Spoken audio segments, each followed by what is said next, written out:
A maior transformação do século XXI vai ser como a gente se prepara para essa longevidade para a qual nós não estávamos preparados antes. Ah, não, eu não vou porque eu tô velha. Não. Tô com 67 anos, eu sei que eu não tenho aquele corpinho de uma menina de 17, 18 anos, mas a minha cabeça não. A minha cabeça não. Você vai, você pode. Eu só me sinto velho quando eu tô no metrô, no ônibus, que alguém me dá o lugar. Fora disso, eu esqueço que idade que eu tenho. E se equilibra a parada. Põe alegria na sua cara que você fica nova. Não tem idade nesse mundo.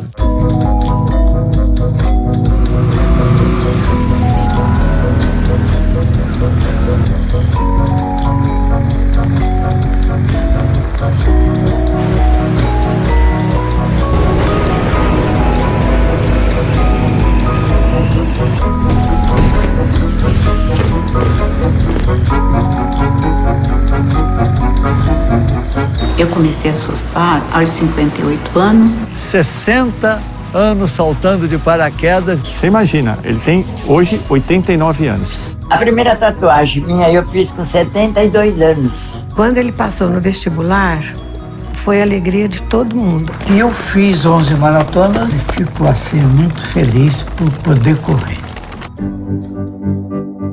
Uma velhice que seja vibrante, não só brilhante, né, não só radiante. Não tem idade e não tem nenhum tipo de barreira. O limite você constrói. Quando me veem indo pro salto, estranham, olham e dizem: será possível? Esse senhor vai saltar, esse velhinho vai pro avião? Eu me impressiono, porque não sei com quem eles estão falando. Eu tô jovem, eu tô inteiro, eles que se assustam comigo. Então a turma me pergunta por que ninguém te critica? Eu falo, porque meu sorriso vai na frente. A gente só envelhece se quiser, porque a cabeça da gente é quem manda, né? São pessoas que não aceitam o imperativo, sejam velho. E é muito lindo esse momento de libertação, porque elas reinventam a própria vida.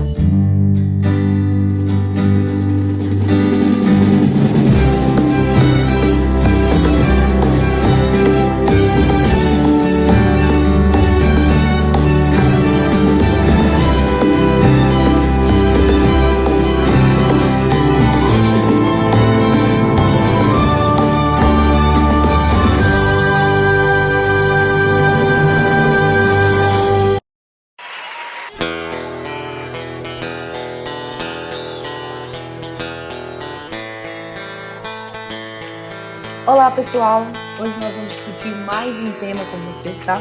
O tema dessa semana é um tema muito especial porque ele vai além da redação, né? Não que os outros não façam a mesma coisa, mas esse tema, ele é um tema muito bonito, ele é um tema que mexe muito com a nossa sensibilidade, né, Vá? Isso, quando a gente pensou nesse tema, eu vinha conversando com o Mar há algum tempo a respeito dele, né? E a gente propôs que fosse um tema que não tratasse da situação dos idosos de uma maneira óbvia ou não fosse um tema muito recorrente, né, para esse grupo social. Então é muito comum que os temas de redação que envolvam a população idosa tenham a ver com, por exemplo, questões relacionadas à previdência, às vezes até sobre a inclusão digital, né, da população idosa, alfabetização de idosos e outros. Então, são temas mais práticos. A gente queria um tema que colocasse em pauta uma discussão que fosse mais para o lado humanizado e para o lado filosófico da questão envolvendo os idosos, que é essa ideia de solidão, de sentimento de inutilidade, que acaba, né, na terceira idade acometendo uma grande parte dos idosos, né? Então, é um tema que a gente pensou como um tema muito especial mesmo, né? Assim, um tema mais para reflexão humana em torno dessa população. Isso. E dessa nossa reflexão nasceu esse tema aí, ó. O enfrentamento à solidão e ao sentimento de inutilidade entre os idosos. Então, a primeira coisa que a gente faz quando a gente vê um tema é tomar um susto, né? Tipo, nossa, não sei falar nada sobre isso. Bem, depois do susto, o que a gente faz? Acalma o coração e procura as palavras-chave. Então, vamos lá. Aqui tem uma palavra que é uma palavra muito importante, que é a que vai te dar todo o plano de texto, toda a estratégia argumentativa. Essa palavra é a palavra enfrentamento. Então, olha aí. Enfrentamento te lembra o quê? solução. Te lembra medidas de combate, alternativas para combater, não é? Então, para temas que apresentam essa palavra, enfrentamento, você pode fazer o plano, problema e solução. O que significa que no desenvolvimento 1, você vai apresentar a realidade dos idosos, a situação em que eles se encontram no Brasil, quais os desafios que eles precisam superar e as consequências desses desafios, dando ênfase, né, às outras palavrinhas-chave do tema aí, ó, a solidão e ao sentimento de inutilidade. Então vejam aí que já no D1 você tem que explicar esses sentimentos, né, e por que que os idosos muitas vezes sentem essa, né, têm essa sensação de serem inúteis, de não serem funcionais na sociedade. Então, como que eu poderia organizar isso no meu texto, Mar? Bem, a gente deixa aí a sugestão para vocês, né? No desenvolvimento 1, o aluno pode discorrer acerca da situação dos idosos no Brasil, apresentando os desafios que essa parcela da sociedade enfrenta e os consequentes sentimentos de inutilidade e de solidão advindos desses desafios. Então, no D1, você vai mostrar a realidade mesmo dos idosos, tá? O que ocorre na sociedade que faz com que eles sintam essa sensação de inutilidade e sejam, né, tomados pelo sentimento de solidão.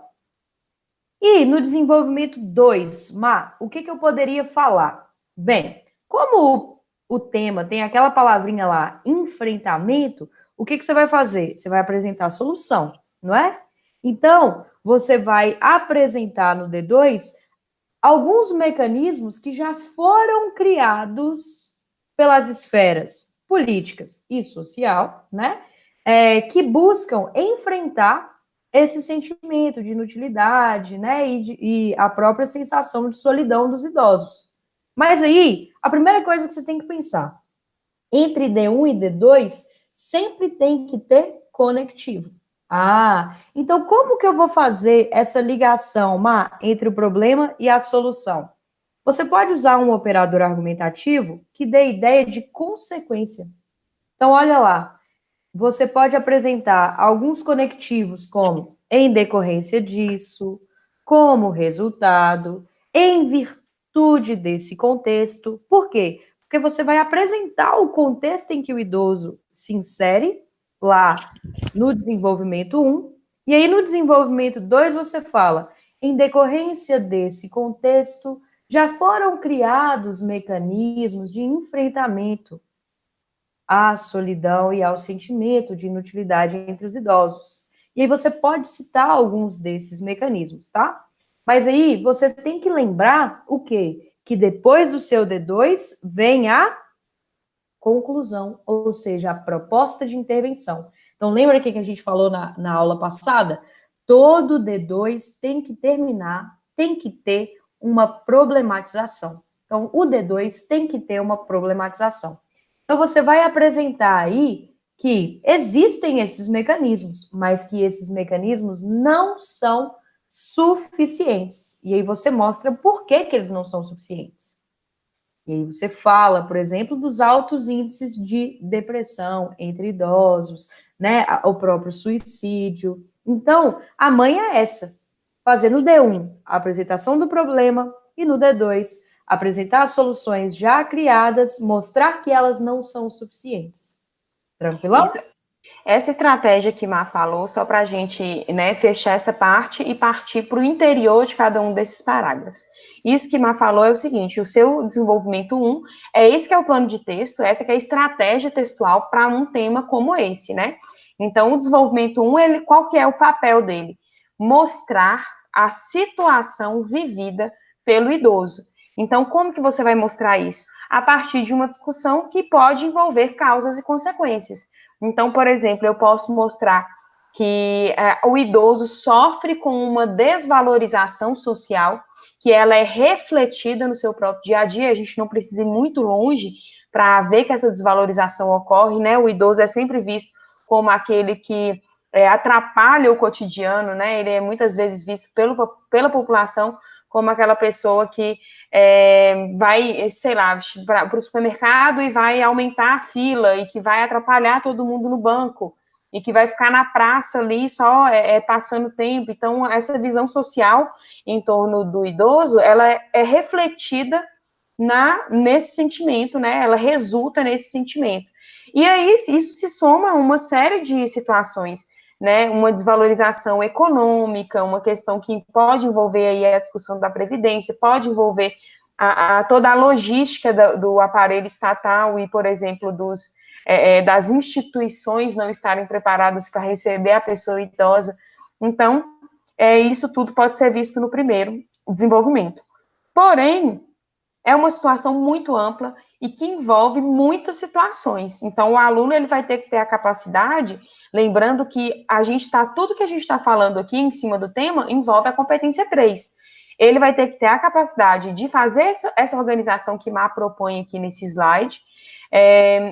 Ao pensar essa organização, já selecionar aqueles argumentos que são mais fortes para mostrar o ponto de vista. E essa seleção diz respeito também ao fato de que esse tema tem muita informação. Então, eu tenho que pegar aquelas que são mais importantes para usar no meu D1, porque eu não posso colocar em um parágrafo de 8 linhas, 9 linhas, eu não posso colocar 10 causas e 10 consequências, né? Porque é muita informação. Então, eu tenho que fazer essa seleção. E na passagem de um parágrafo para outro, usar um conectivo com força argumentativa, aquele que vai me ajudar a mostrar para quem lê que existe uma estratégia pensada para organizar esse texto. E no segundo desenvolvimento, eu tenho também duas funções. No primeiro, ao mostrar o quadro, eu posso mostrar causa e consequência.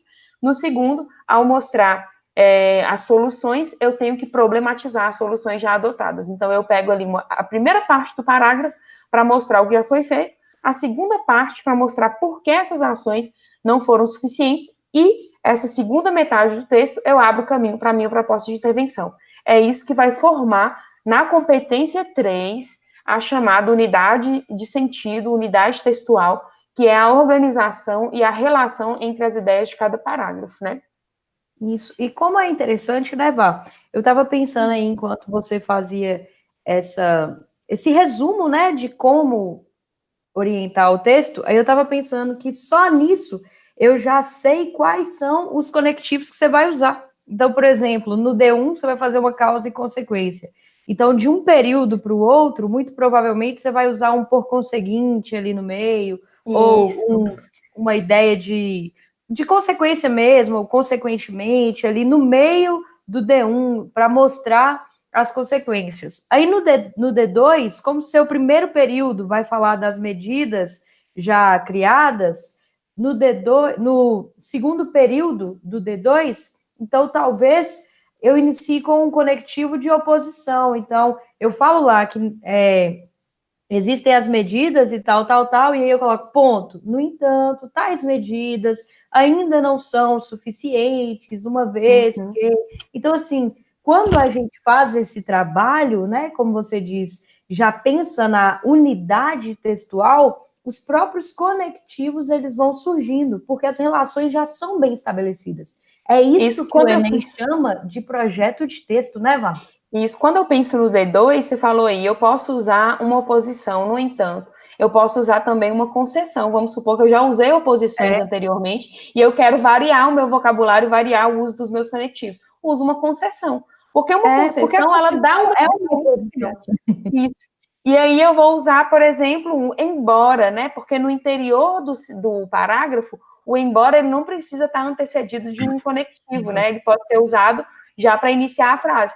Então, eu falei o que foi feito, eu começo com embora essas medidas tenham apresentado um resultado positivo, ainda com quanto, que é bonito, né?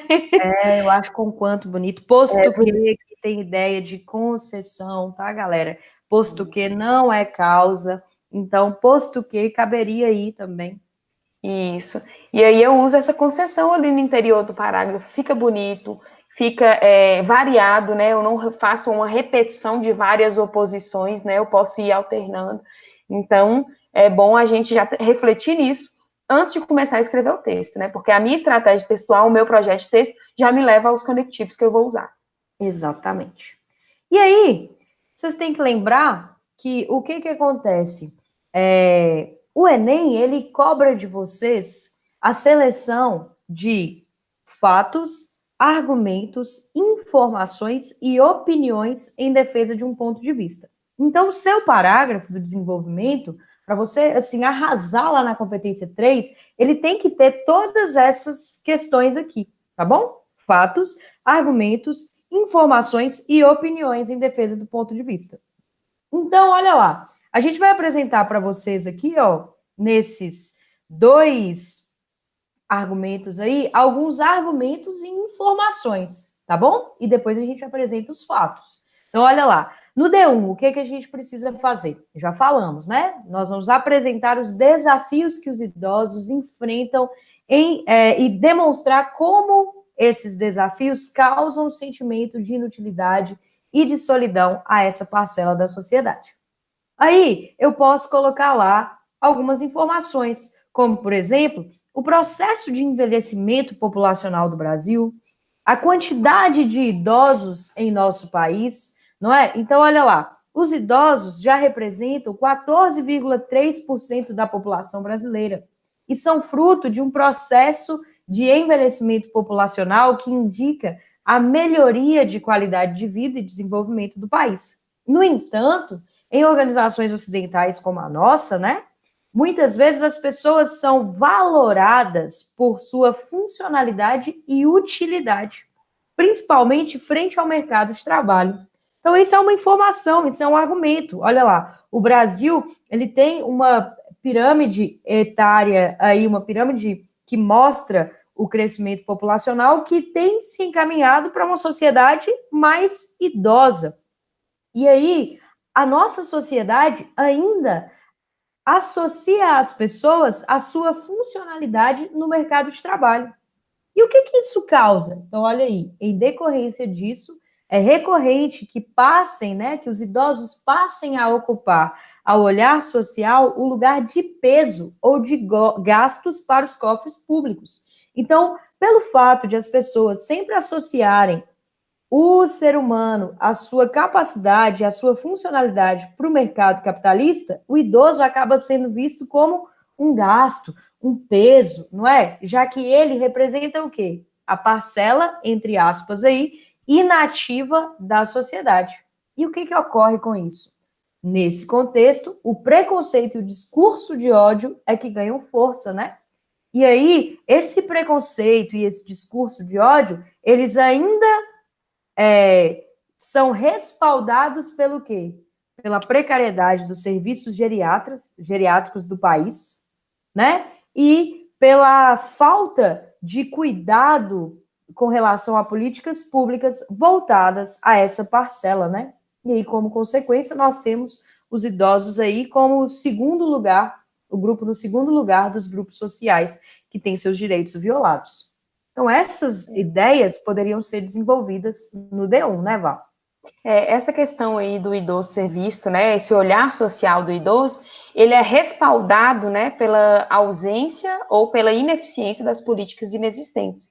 Então, a partir do momento, isso acaba sendo, assim, uma soma de fatores, né, a partir do momento que as políticas públicas não são eficientes em trazer, em garantir esses direitos para essa população, a sociedade como um todo, ela recebe isso como um recado de que essa população, de fato, ela não tem valor, né? Então, isso vai trazendo esses resultados, né? Essa visão de que essa população é um peso.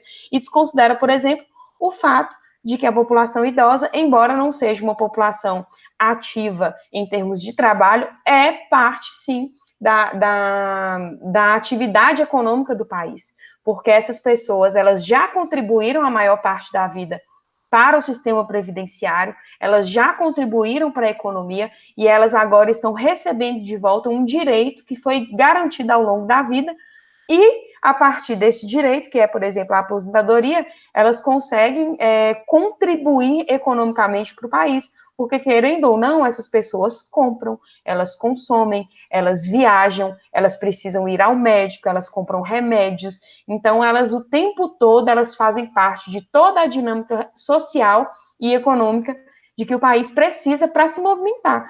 Então, no final das contas, a gente tem uma visão que ela não condiz com a realidade. Até quando a população idosa é vista como uma população inativa em termos econômicos, e isso já é, né, parte de todo esse sistema de desvalorização da pessoa idosa. Então, esses problemas, eles têm que aparecer aí de uma forma bem clara no desenvolvimento 1, selecionado para que você consiga aprofundar suas ideias, né? Exatamente. E aí, no D2, então, olha, lembrando que a gente está falando, por enquanto, de quê?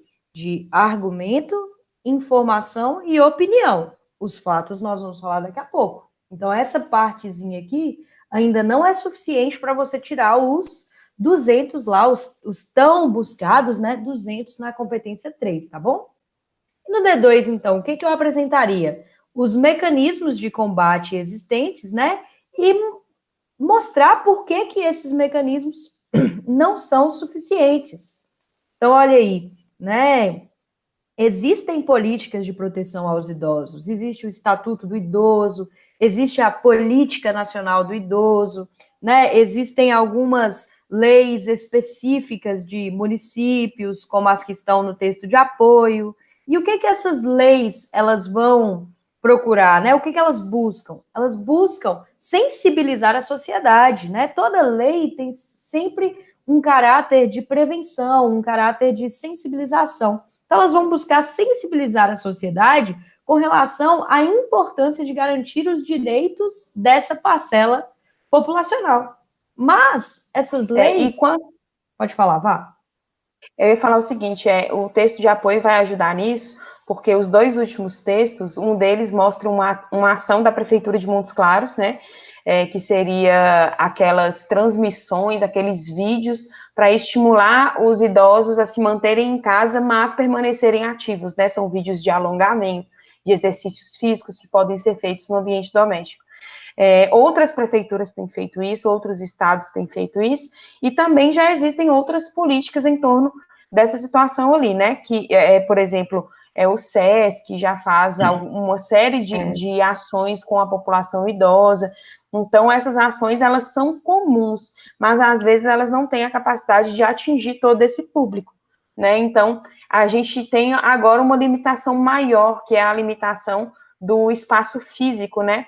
Por exemplo, em relação à população idosa e às prefeituras, existem aquelas ações nas praças, né? Mas as praças públicas recebem exercícios físicos, recebem, às vezes, aí, né, um profissional da área para estimular os idosos a fazerem caminhadas e tudo mais. E isso agora está limitado, né, pela situação do tempo, então, algumas prefeituras têm se reinventado.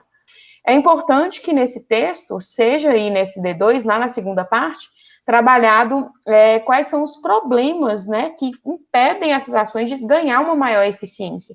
Então, por exemplo, eu posso mencionar o fato de que não são todos os municípios que têm ações tão diversas, né, não são todos os idosos em todas as regiões de um município maior, como o município de Montes Claros, que é uma cidade de médio porte, né, então, eu vou fazer essa metade do parágrafo para problematizar e mostrar que essas ações, elas não têm a eficiência devida.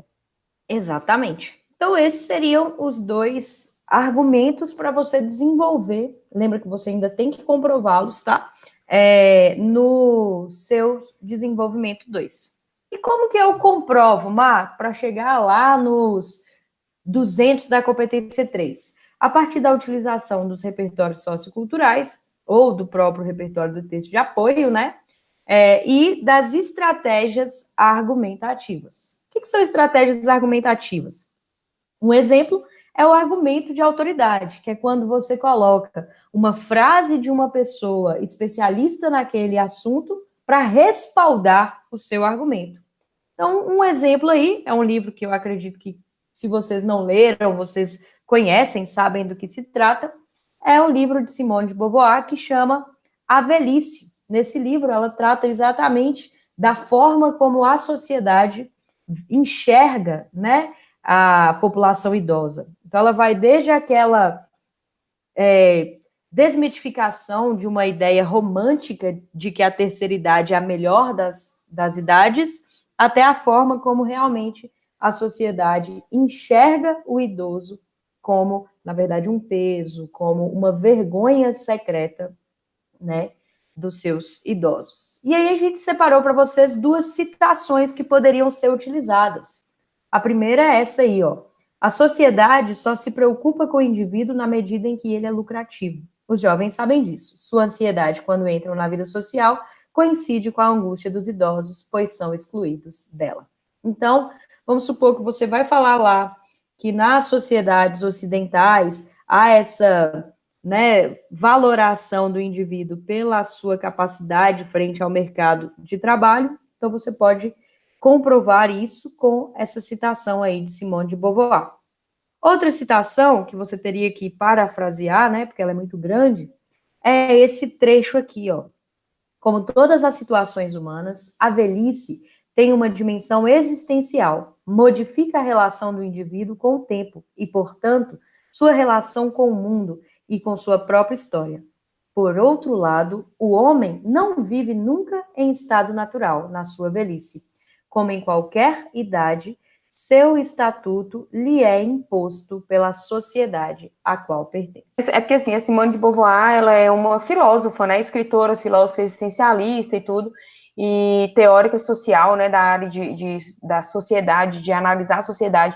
Então, por isso que eu falo que esse tema é um tema que envolve uma perspectiva filosófica. Essa segunda citação, ela é bem interessante, vocês vão ter que parafrasear, né, a partir de um entendimento do todo, mas ela leva a uma reflexão de que o idoso, ele assume, ele absorve um tipo de visão social que lhe é imposta. Então, no final das contas, não é que é o que eu estava falando antes sobre a questão do economicamente inativo, né?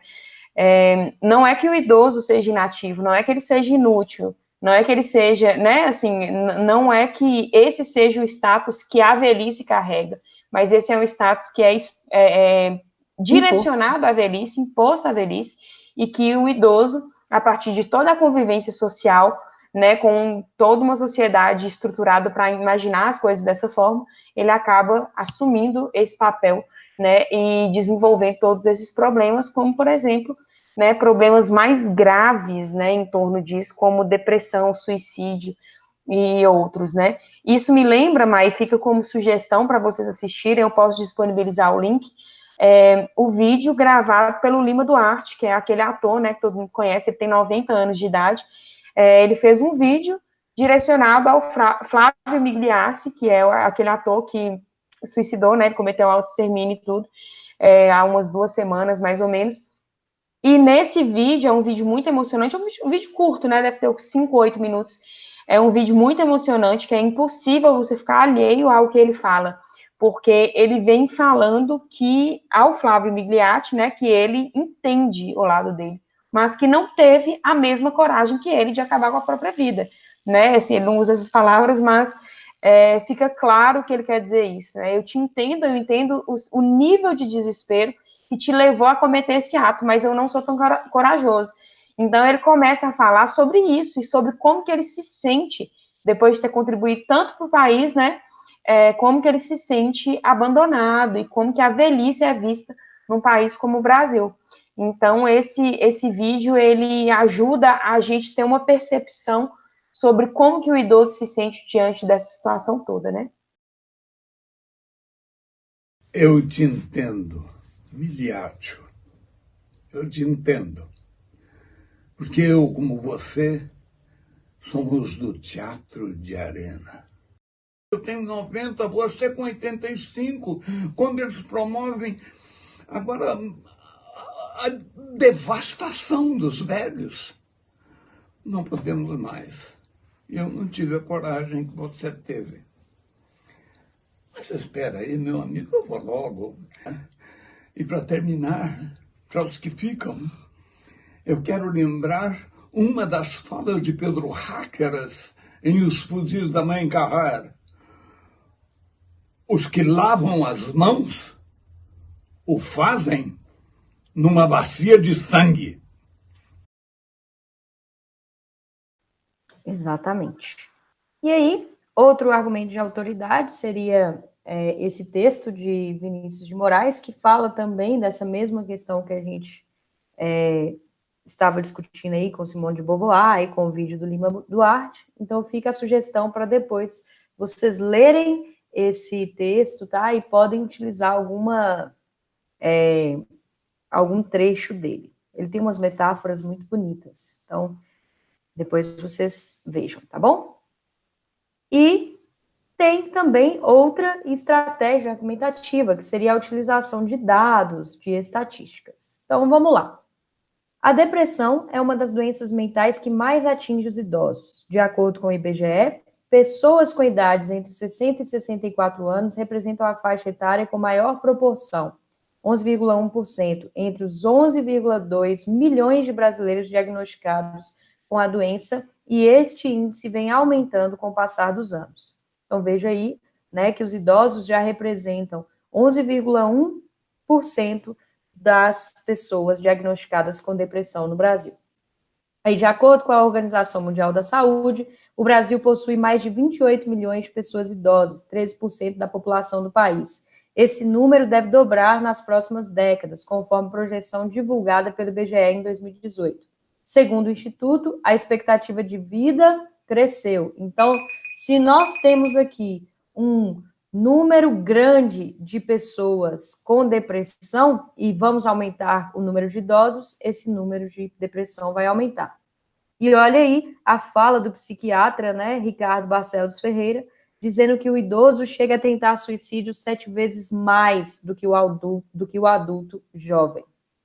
Outra estatística, vocês podem olhar aí, é com relação à forma como o idoso que se sente com a sociedade, né? Então, vejam aí que dialoga muito com aquela citação da Simone de Beauvoir. Então, os idosos se sentem discriminados, se sentem vítimas de preconceito, se sentem muito mal com a forma como a sociedade os trata. Então, isso é uma pesquisa realizada pela Folha de São Paulo. Depois vocês podem dar uma pausadinha aí no vídeo e olhar os dados, tá bom?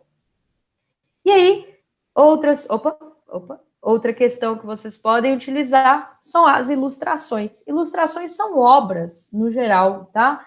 Filmes. Então, aí ficam 3 sugestões de filmes, né, Vá? Um Senhor Estagiário, que é o início dele, tem algumas frases que vocês podem usar, é um livro né? É um filme muito bem-humorado, muito bom, tá? Viver Duas Vezes, já é um ex-professor que começa a entrar no estado de Alzheimer, então mostra todo o estado de senilidade e de Alzheimer a que ele é, né, apresentado ali, e a dificuldade da família e dele mesmo de lidar com isso. Então é um filme lindíssimo, dá para você chorar várias vezes.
Lindo, lindo, lindo. Tem Up tem uma coisa, lições.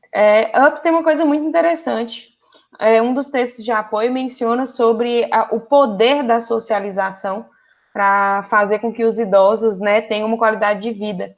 E Up mostra muito isso a partir de uma estratégia que é muito comum em várias medidas aí que são tomadas de apoio ao idoso, que é a socialização de idosos com crianças ou com jovens adolescentes, né, como uma forma de isso entrar como uma contrapartida, né?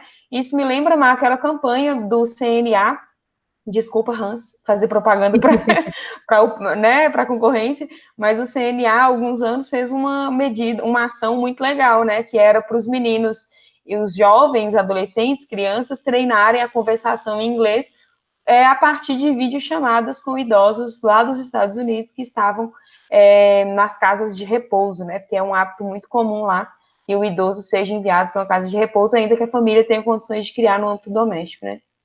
Inclusive,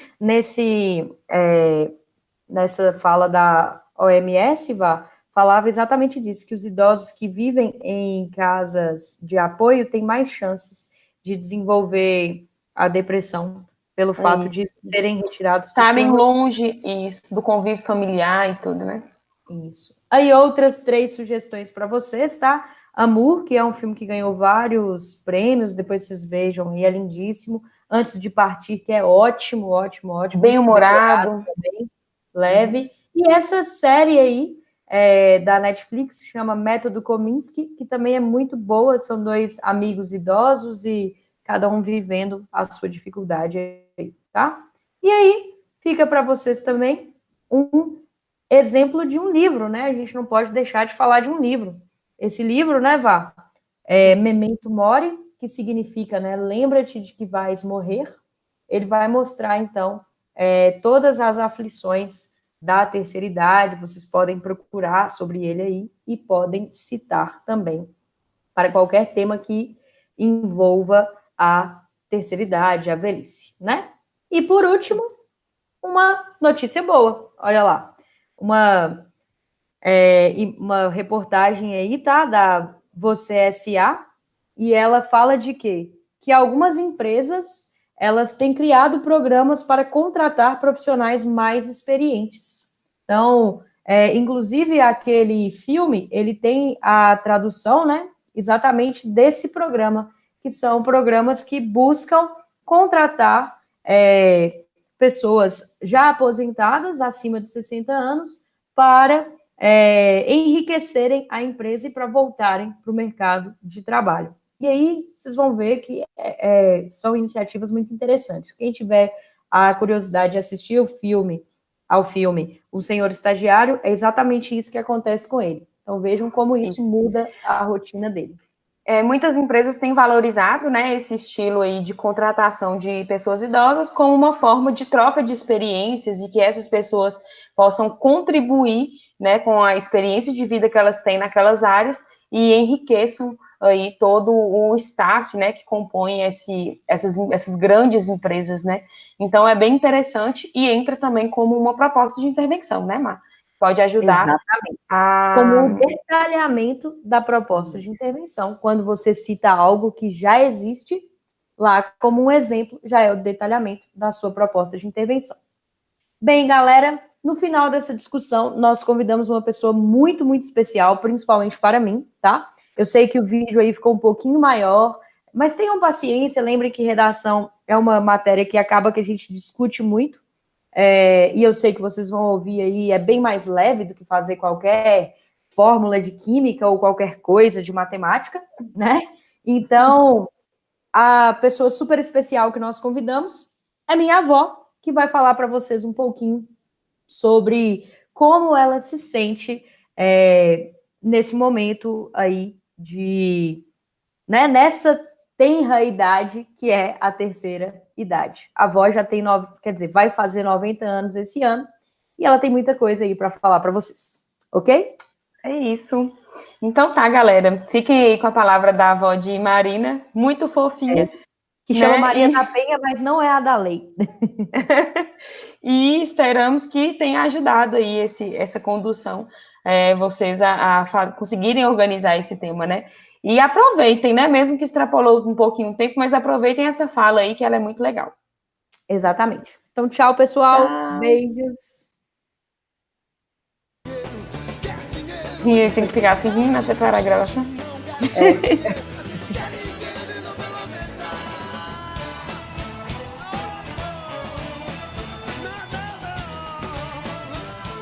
Oi, vó. Oi, Neto. Pode falar, vó. Uma netinha muito querida. Obrigada. Eu sou Penha, tenho quase 90 anos, vou fazer esse ano, e 90 anos cá para nós, pesa bastante. É verdade. Mas estou com vontade de fazer uma festa. Para comemorar, que o negócio não é fácil não, ter 90 anos. Temos que fazer, né, vó? Mas Então, vó. morava numa cidade muito pequena, minha cidade natal é muito pequena. Então, eu falei uma mentira, entre aspas, com meu pai, que eu tinha vocação para farmacêutica. Por quê? Porque meu irmão estudava em Ouro Preto, fazia engenharia lá. E lá em Ouro Preto tinha a faculdade de farmácia. Aí meu pai ainda falou assim, minha filha, mas são 6 anos, 3 anos de científico, no meu tempo era científico, e 3 anos de farmácia. Falei, não, pai, eu não incomodo, não. E fui, e nunca me arrependi dessa mentira que eu falei com meu pai. Por quê? Porque foi uma mentira que me deu vida lá em Ouro Preto. Foi uma cidade boa, gostosa, cheia de morro, muito frio, mas ótima. Por quê? Porque estudei lá na escola de farmácia, fiz científico, morei na casa da minha amiga Esther, uma família de judeus. Foi excelente minha temporada lá de Ouro Preto. Lá também conheci meu marido, era meu namorado, né? Namoramos e nós estávamos fazendo uma coisa lá para a escola. Ele também estudava lá na escola de farmácia. Então nós fomos fazer alguma coisa lá para a escola, que eu esqueci como chama. E saímos perguntando para os professores o que era bom fazer isso, aquilo. Então todo mundo falou assim, bem, vocês estão namorando. Eu falei, contei para ele, olha, estão falando que nós estamos namorando. Ele falou assim, vamos dar razão pro povo. Aí ficamos namorando um tempão, depois na minha formatura de farmácia fiquei noiva e 6 meses depois casei. Que safadeza. Mas eu achei tão engraçado que eu casei, achei impossível, depois eu lembrando, achei impossível ter casado às 6 horas da manhã. Falei, não é possível, achei meu convite de casamento e vi, às 6 horas da manhã. Cabulada com a história. Nem eu iria, né, vó? Depois me lembrei do seguinte, muita coisa foi mudando.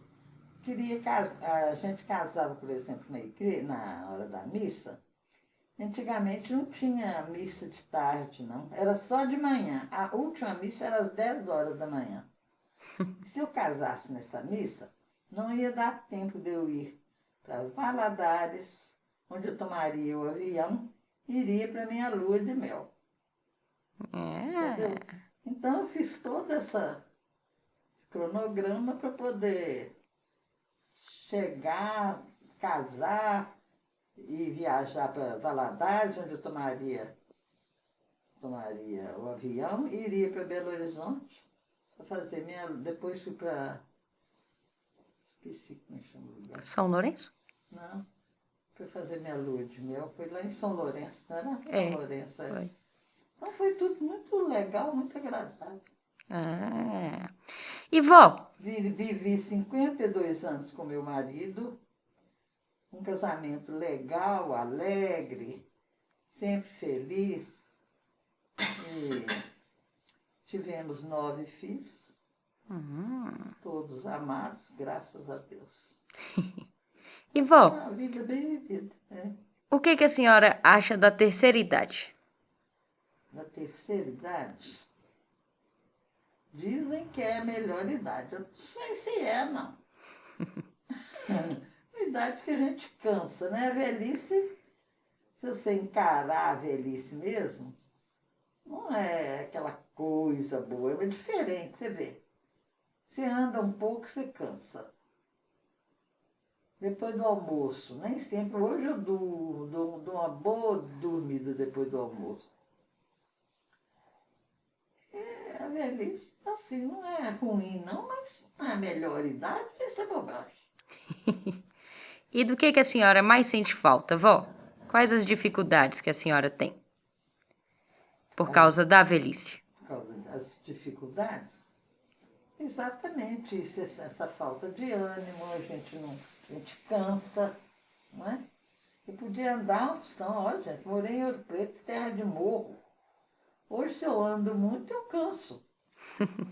Né? Ah, e que mais? O que a senhora fazia muito antes e hoje a senhora não pode mais fazer? Uma coisa que a minha vida inteira de mocidade que eu gostei muito era de dançar, mas eu tinha meu maridinho, meu noivo, né? Toda a vida eu gostei de dançar. Gostava de dançar bolero. Sabe o que é isso, bolero? Eu sei, ué. Aquela música Bessame é bolero. Então a gente gostava muito de música. Sempre gostamos de música, a vida inteira. Uma vidinha boa, eu senti muito que meu marido morreu. Detestei ficar viúva. Detestou, vó? Detestei. Sinto falta dele todos os dias.